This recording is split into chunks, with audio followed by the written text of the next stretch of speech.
বিড়াল Miao Miao Miao, ছাগল ভ্যাঁ ভ্যাঁ ভ্যাঁ। তো বাচ্চারা বলো তো তোমাদের পিকনিক কেমন লেগেছে?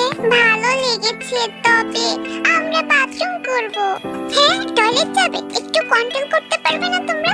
নো টিচার, মনে হচ্ছে ব্যাপারটা অনেক ঝামেলার। তো আমরা এখন কি করব?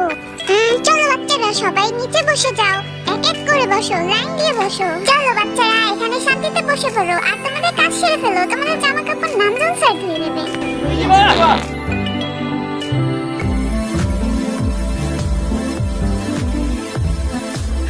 বাচ্চারা সবাই সাবধানে খেলো। তো টয়লেট করার জন্য বাচ্চাদের কেন স্কুলে নিয়ে আসো নাই? আরে ভাই, আমি কি করব? বাচ্চারা তো কন্ট্রোলই করতে পারছিল না, আমি কি করব? জিনো, তুমি তো আজকে আমাদের সবাইকে দুপা বানিয়ে দিয়েছো।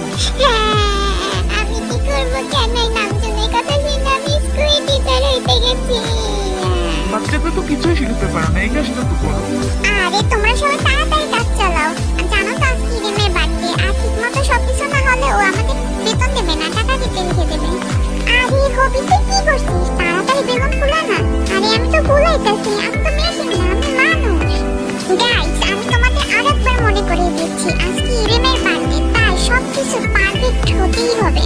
তাই তোমরা সবাই ঠিক মতো কাজ করো। তোমরা তো জানোই ইরেম কত জেদি মেয়ে। জিনো, আমি কি করবো? তুমি মোমবাতি লাইট লাগাবে, বুঝতে পেরেছো?